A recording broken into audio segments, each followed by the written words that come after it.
Hello everyone, welcome back to the channel. So I've been doing a lot of research lately, and so we're going to talk about that today. Today's video is going to be on 308 versus 6.5 Creedmoor.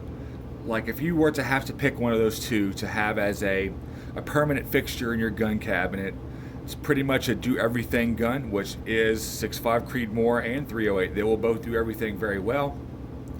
There are some perks or pros and cons to each one of them, and I'm going to go over that right now, the ones that I have picked to talk about, to tell you about, of course, and as to why it made me pick a certain caliber in the new Springfield Waypoint 2020 or 2020 Waypoint that I just ordered, which I'm super excited about. It is on back order, so I'm not sure when I'm going to get it, but I'm still super excited, stoked about it. Going to do some long range hunting with it, long range shooting with it, and things like that. And it will be a permanent fixture in my gun cabinet or my gun safe. So, anyways, let's get down to it. So 6.5 Creedmoor versus 308. A lot of people have said that the 6.5 Creedmoor is a spin-off or a cartridge that came from the 308, but lately I've heard some people say that the 6.5 Creedmoor has come from the 30 TC, which I haven't really heard much about. That's a new one to me. So anyways, there's that. But supposedly the 6.5 Creedmoor has 13 inches less wind drift and a 10 mile per hour wind at 1,000 yards. Now I'm not exactly sure what bullet that is, what bullets they're comparing, and what barrel lengths, and also like what altitudes, or if that's just more of an average of the wind drift distance at 1,000 yards between the two in a 10 mile per hour wind, which is significant. But there are plenty of rifle dope out there available, especially for 308, because of military situations. Because the 308 Winchester is a classic cartridge and has been used by the United States military since Vietnam. And it's a great cartridge. So like I said, there's tons of information out there. There's tons of reloading data and all that stuff that is available for that specific round, which does have a bit of an advantage with that over the 6.5 Grendel. But that 13 inches makes a big difference at 1,000 yards with wind drift. Like I've said, that's just a big deal, but at the same time, not that big of a deal. Because am I going to be shooting at 1,000 yards with the 308? Probably not. My furthest shot's probably going to be around 600 or so yards on long range hunting for, mule deer or such. So one big thing for me that has made me choose, or is a thing that I look at when it comes to choosing a rifle. It's not something that I knew existed years ago. It's something that I've recently come across in the past 3 years, and something that I always look at when I buy a new caliber, and that is barrel life. 6.5 Creedmoor barrel life is on average in between 1,500 and 2,200 shots before you have to start worrying about rebarreling. That's not really that many shots. So that's something that is important to me. And if you want to have more life out of your barrel, especially if you're not going to be shooting it a whole bunch, and you're not putting one shot behind the other constantly and rapid fire and things like that, it's not something you'll have to worry about as much, but still something that I definitely look at. So the 308 Winchester barrel life is between 4,000 and 6,000 shots, which is more than double the amount of what a 6.5 Creedmoor will do. And like I said, that's definitely something to me. That is a big reason to look at one versus the other, in my book anyways. I know a lot of you will probably never shoot more than 1,000 shots, especially if you're trying to get something that's just for deer hunting and wanting to have something with long range capabilities and stuff like that. But I mean, if you're just going to be using it for deer hunting, depending where you're at, especially if you're just in the Midwest where you're not going to make more than a 200-yard shot, I don't think there's ever really much of a reason to go to a 6.5 Grendel and sacrifice some of that energy and knockdown power. But that is also up to you. If you're wondering what the drop is on average, difference between the 6.5 Creedmoor and the 308 at 1,000 yards, the 6.5 Creedmoor drop is 290 inches average versus the 308's 337 inches. So that's not a huge difference. That's a 47 inches, which is, That's 4 feet difference. That's, yeah, about that. That's almost 4 feet, 3 feet and something. Yes, that's a little bit, but like I said, I'm not going to be shooting that far. Most likely, I might do a few that far in a future video once I get this new Springfield rifle in. I'm going to do some long range shooting. I got some places to do it just to see what it will do. I'm also looking at getting a Horus scope system. It is a Horus Hover, I think it's called. Comes with a scope that comes with a rangefinder and a barometer windicator thingy that both Bluetooth to your phone. And with all that stuff together, you're supposed to have a pretty good system on being able to calculate bullet drop and make better shots and shoot less ammo to get those results, which is really cool.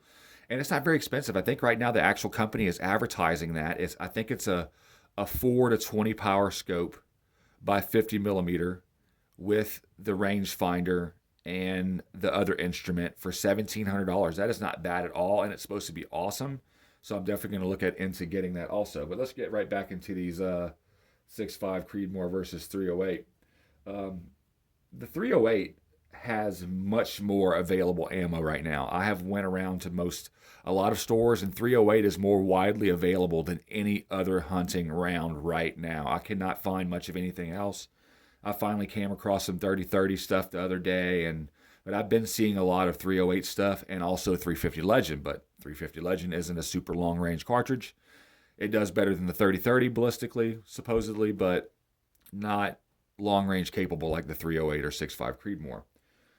But if you're not planning on shooting very far, especially not further than 200 yards, I would definitely look at the 350 Legend as a contender with the 308 in the Midwest if you're not going to be shooting past that 200 yard mark. The 350 Legend has amazing penetration, and it is a great round. So anyway, let's keep on moving on here. Like I said, I've only seen 6.5 Creedmoor available one place recently, and the only stuff that was available, and it was at a mom and pop shop, was the Winchester Deer Season XP 125 grain. I don't know much about those yet. I'm not, like I said, at this point, I pretty much made my choice as far as what bullets I'm going to be buying and what I'm going to be going with. So you could probably guess by now, my picks, what's making me pick is barrel life, bullet availability, and just the pure classicness of the 308 round, which is why I picked the 308 to have that's why I chose to have my Springfield 2020 waypoint to be chambered in 308 Winchester. And I think it's a good choice. So, like I said, the 6.5 Creedmoor is pretty hard to find right now, and I don't know when that availability of ammo is going to go back to normal. I've been seeing a lot of good things happening as far as price decreases and things like that, and also some price increases. So it's just only time will tell.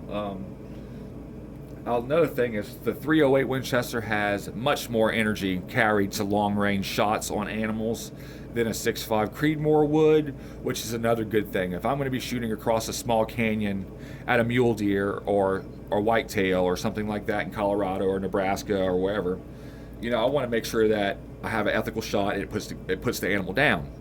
I don't want it to suffer, and I want to be able to find the animal. That way it's not wasted, and my time hunting for it has paid off, and the animal's life and death were both worth it. So I think the 308, as far as all the things that I have covered here, are good reasons to choose the 308 over the 6.5 Creedmoor, unless you do have the money to rebarrel if you're going to be shooting a lot, or if you're not going to be shooting a lot and you like the ballistic coefficient and are not as much worried about the knockdown power at long ranges because you feel confident to put the bullet exactly where it needs to go, then by all means 6.5 Creedmoor is not a bad option. It was my runner-up to the 308. The waypoint also comes in 6.5 PRC, 6mm Creedmoor, which I don't know a whole bunch about yet. I know that it is 243 diameter, but other than that, I'm not super, knowledgeable about that specific round. So obviously 6.5 PRC, can't find that stuff anywhere, so I went ahead and chose the 308, and I think it's a good choice. It's a great gun, promises .75 MOA at 100 yards, which is way better than any other gun, as far as I know right now, is claiming. I think there is a half, some half MOAs out there, but as far as the reviews that I've seen of actual groups coming out of those guns, the Springfield Waypoint lives up to those expectations and has great groups with pretty much everything you put through the gun. So I am choosing it, and if I had a choice, even if I wasn't getting that specific gun, if I was getting something else right now, I would choose the 308 round over a lot of other stuff, just because of availability and the ammo and the barrel life. I think those two things are deciding factors. So anyway, I hope that y'all enjoyed the video. I hope that y'all are able to look at this stuff as something that you put into perspective next time you go to buy a new gun in a different caliber or something like that. And comment if you have any other really cool calibers that have great barrel life, really great ballistic coefficient, and carry good energy out to long range, and are also readily available right now. Leave those comments in the description, or not in the description, but in the comment section. And if you want to help support the channel, every little bit would help. You know, I'm just getting started not that long ago, about 3 months ago, and I'm wanting to really broaden and what I'm doing here, and make things just as best of an experience for you guys as possible, whether that be reviewing cooler stuff, more stuff, and also lots of hunting trips and hunting footage and fishing footage and long range shooting and all that stuff. You can support me on Patreon. The link is in the description of my channel. So if you go to my channel, right under the, my picture, which is Don't Tread on Me Serpent, right under that should be the link to my Patreon, which is Patreon something whitetail, I think. Anyways, I appreciate any support that you could possibly give me, because every little bit helps. So God bless every one of you. Thank you for watching, even if you don't support me. As long as you enjoy the video, that's good enough for me. As always, y'all, like and subscribe. God bless you. See you next time.